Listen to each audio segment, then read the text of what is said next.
A paz do Senhor, abençoado Altíssimo. A meditação de hoje está em João 2, do 3 ao 5, que diz assim: E faltando vinho, a mãe de Jesus disse-lhe: Não tem vinho. Disse-lhe Jesus: Mulher, que tenho eu contigo? Ainda não é chegada a minha hora. Sua mãe disse aos servos: Fazei tudo quando ele vos disser. Essa meditação vai falar sobre milagres e fé. Como está a sua fé hoje em Jesus? Uma coisa que vem me lembrança agora foi uma conversa que eu tive com algumas pessoas. As pessoas não aceitam Jesus porque acham que a gente cristão vive de casa para a igreja, de igreja para casa e o trabalho. Não faz mais nada. Mas Jesus prova aqui totalmente ao contrário do que eles pensam. Ele foi com a sua família e os seus discípulos a uma festa, a uma comunhão, a um casamento. Jesus foi festejar com a sua família e seus amigos. Para que você venha entender melhor essa meditação, vinho na Bíblia representa alegria. E festa sem alegria não é festa, não é mesmo? E naquela época, a falta de vinho em uma festa, principalmente em um casamento, era uma coisa muito séria. Era uma vergonha para a família, pois parecia que o noivo não tinha condições de sustentar a sua noiva. E nesse primeiro versículo que lemos, Maria alertou que tinha acabado o vinho. Mas por que ela foi falar com Jesus? Jesus não era responsável pela festa? É aí que você se engana. Maria foi falar com a pessoa certa, aquele que podia resolver esse grande problema. Mas no versículo 4, Jesus responde a Maria que ainda não é chegada a sua hora. Mas uma coisa que a gente não pode esquecer, quem escolheu Maria para ser mãe de Jesus foi o próprio Deus. E ele sabia a fé que Maria tinha. Nós precisamos de pessoas amigas que nos alertam para que a gente não venha passar vergonha. Não precisamos de bajuladores e falsos amigos. Então eu creio que ela pensou: ainda não é chegada a hora dele, mas então tem uma hora para chegar. Mas é chegada a minha hora de exercer a minha fé. E foi isso que Maria fez. Mesmo que ela não soubesse o que iria acontecer, ela foi preparar o terreno para o milagre acontecer, pedindo para que os serventes fizessem tudo que Jesus mandasse. Você precisa preparar o terreno para o milagre se cumprir na sua vida. Por isso precisa fazer tudo que Jesus te disser. O vinho acabou? Como está o seu vaso hoje? Vazio? Não deixe o vaso esvaziar. Deixe ele te encher para o milagre acontecer. Busque a face do Senhor. Pois através do milagre na sua vida, muitas pessoas vão crer em Jesus. O vinho acabou para Jesus manifestar o seu poder. Todos têm que saber quem é Jesus e onde ele está na sua vida. Às vezes a gente acha que a nossa família está de cabeça para baixo, não é verdade? Mas creia que a família é muito importante para Jesus. Por isso que o primeiro milagre dele foi feito em um casamento, em uma família, em uma aliança com ele. Poderia ser feito em qualquer lugar, em qualquer situação. Muitos acham que Jesus foi ríspido com Maria nesse versículo 4. Mas chamar de mulher naquela época para os judeus era um sinal de respeito, como tivesse chamando ela de senhora, mesmo porque a palavra de Deus fala respeitar pai e mãe. E Jesus jamais ia descumprir a palavra do seu pai. E Jesus mandou que separasse uma boa quantidade de água. E o milagre aconteceu. Toda aquela quantidade de água virou vinho. E não foi qualquer vinho, foi o melhor vinho. Creia que Jesus tem o melhor para a sua vida. Mas para isso acontecer, você precisa se preparar.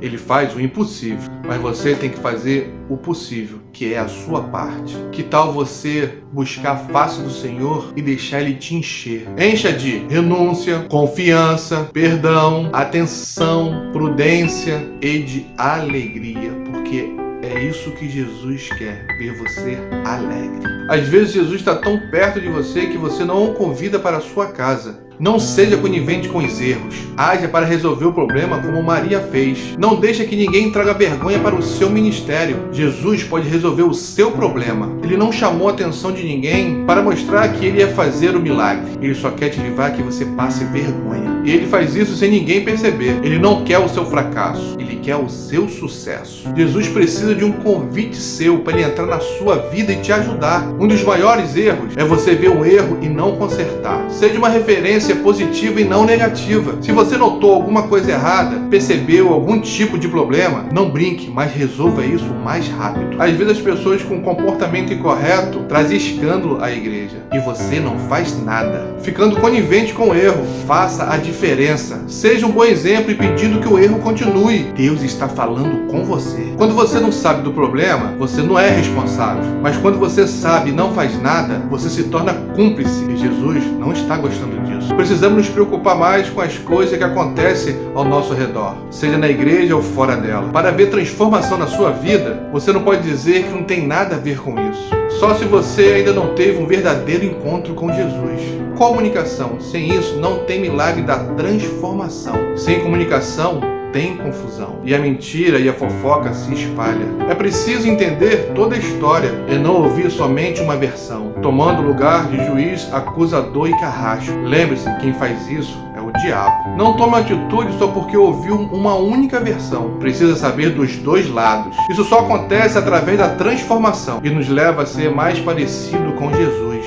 Maria falou só com Jesus e mais ninguém. Quando você fala da necessidade de alguém para Jesus, você está fazendo uma oração e isso é a chave da transformação. Não importa quantas pessoas passem por sua vida, alguns amigos às vezes se tornam inimigos. O mais importante é ter um bom relacionamento com Jesus e isso Maria tinha. Como está o seu relacionamento com Jesus hoje? Saiba interpretar o que Jesus fala e foi isso que Maria fez. Quantas vezes você não sabe interpretar o que Deus fala com você e faz coisa errada? Para fazer um bom vinho, tem que amassar bem a uva. Mas para ter o melhor vinho, é só ouvir a voz de Deus e obedecer a sua palavra. Eu acredito que Maria estava muito ansiosa, pois provavelmente ela passou coisas terríveis. Deve ter ouvido muitas pessoas falarem mal dela em relação ao nascimento de Jesus, desconfiando que José tinha sido traído por ela. Por isso eu acredito que quando o milagre aconteceu, ela ficou aliviada. Pois ali quem tinha dúvida em relação ao caráter de Maria foi posto por terra, porque foi provado que Jesus era o verdadeiro Messias. A ilustração de hoje é a fofoqueira e o pastor. Em uma bela manhã, uma senhora passeando e resolveu passar em frente à casa do pastor e viu uma cena que não agradou nem um pouco. Ela ficou completamente aterrorizada. E saiu dali e foi contar para sua amiga e falou: "Você não sabe o que eu vi, o pastor brigando com a sua esposa e batendo nela." A amiga falou: "Que coisa terrível." E passou assim para outra amiga. E assim continuou uma passando para a outra. Até chegar no dirigente da igreja. Quando o dirigente soube disso, ele não pensou duas vezes. "Vou suspender todos os trabalhos desse pastor na igreja e vou transferi-lo para outra igreja." Aí eu te pergunto, será que esse pastor dirigente fez a coisa certa, ouvindo só uma versão e não sabendo o outro lado? Mas da forma que chegou para ele não quis mais saber. Chamou o pastor e realmente fez aquilo que ele falou que ia fazer. Suspendeu o pastor e o transferiu para outra igreja. E o pastor acusado, sem entender porque o pastor dirigente tomou essa decisão,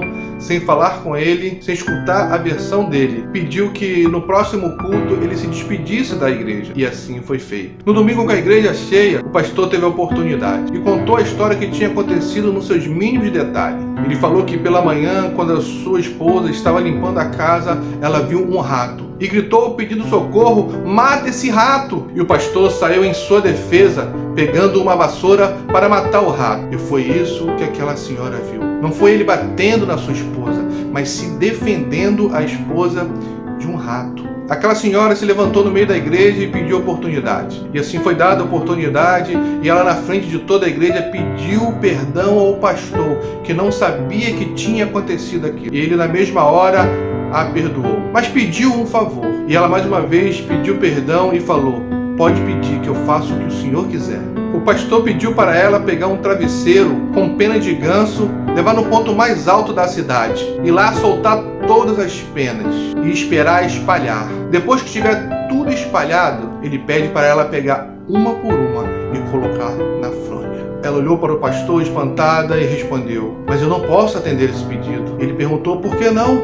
"Porque isso é impossível." E ele respondeu: "Foi exatamente o que você fez comigo." E espalhou para toda a cidade uma coisa que eu não tinha feito com minha esposa.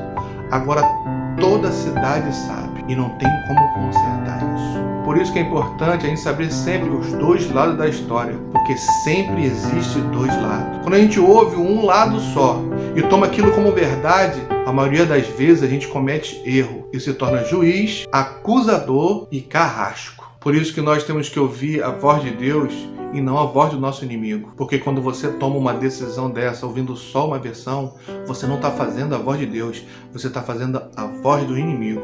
E Deus não está satisfeito com isso. Pare de ouvir a voz do diabo e comece a ouvir a voz de Deus, porque Deus tem o melhor para você.